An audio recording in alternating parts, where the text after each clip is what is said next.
YS Jaganmohan Reddy సారథ్యంలో YSR Congress party 15వ సంవత్సరంలోకి అడుగుపెట్టిన సందర్భంగా విజయనగరం జిల్లా కేంద్రంలో మున్సిపల్ కంటోన్మెంట్ వద్ద జిల్లా పరిషత్ చైర్మన్, జిల్లా వైఎస్ఆర్ కాంగ్రెస్ పార్టీ అధ్యక్షులు మరియు భీమిలి నియోజకవర్గం సమన్వయకర్త మధ్య శ్రీనివాసరావు ఆధ్వర్యంలో వైఎస్ఆర్ కాంగ్రెస్ పార్టీ ఆవిర్భావ దినోత్సవం సందర్భంగా వైఎస్ఆర్ విగ్రహానికి పూలమాలలు వేసి నివాళులర్పించి పార్టీ జెండాను ఆవిష్కరించారు. అనంతరం అక్కడి నుంచి విద్యార్థులు ఫీజు పోరులో భాగంగా జిల్లా కేడర్తో కలిసి విజయనగరం జిల్లా వైఎస్ఆర్సీపీ అధ్యక్షులు మధ్య శ్రీనివాసరావు, మాజీ పార్లమెంట్ సభ్యులు బెల్లాన చంద్రశేఖర్, మాజీ ఎమ్మెల్యే కొలగట్ల వీరభద్రస్వామి, బొత్స అప్పలనరసయ్య,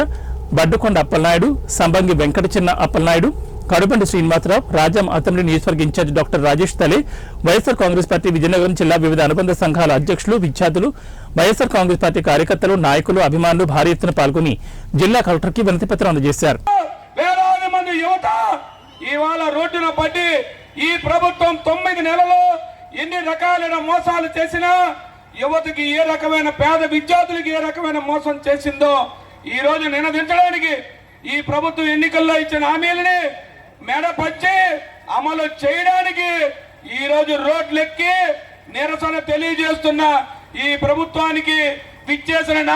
యువత అందరికీ కూడా పేరు పేరున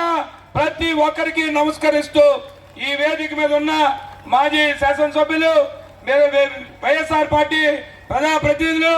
నాయకులకి అందరికీ కూడా పేరు పేరున ప్రతి ఒక్కరికి ధన్యవాదాలు తెలియజేస్తూ ఈ ఎన్నికల్లో అత్యధికమైన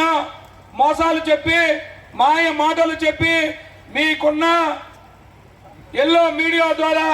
ప్రజలను మభ్యపరిచి మీరు ఎన్నికల్లో ఓట్లు దండుకున్నారు, పదవులు సంపాదించారు. మీ హామీలు చూస్తే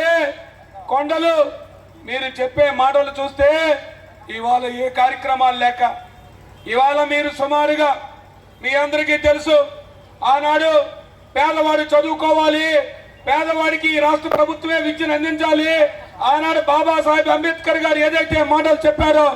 ఈ దేశంలో ప్రభుత్వాన్ని